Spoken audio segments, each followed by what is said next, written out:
নারীদের সম্পর্কে একটা গুরুত্বপূর্ণ তথ্য কি জানেন? যে আপনি তাকে যা বলবেন সে আস্তে আস্তে তাই হতে থাকবে। কি বিশ্বাস হচ্ছে না? এই যেমন ধরেন আপনি তাকে বললেন যে তুমি দেখতে কিন্তু ভারী মিষ্টি, তখন সে পরিপাটি হয়ে নিজেকে আরো গুছিয়ে রাখা শুরু করবে।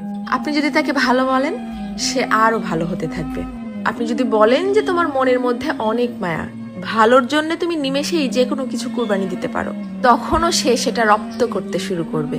কিন্তু যখনই আপনি তার খুঁত ধরা শুরু করবেন, তার ছোট ছোট ভুলগুলোকে বড় বানিয়ে তাকে সবার সামনে অপমান করে ছোট করবেন, সে এটা পারে না, সে ওটা করে না, সে একজন বেয়াদব, সে একজন অসভ্য, মুখে মুখে তর্ক করে, সে একজন মারাত্মক রাগী, তেজি, জিদ্দি মহিলা, এই ধরনের কথাগুলো যখন তাকে কষ্ট দিয়ে বলবেন, সে কিন্তু আস্তে আস্তে তাই হতে থাকবে। কারণ তখন সে ইতোমধ্যেই জেনে গেছে যে আমার আর ভালো কিছু প্রকাশ করার মতো কিছু নেই। সবার সামনে যেহেতু আমি খারাপ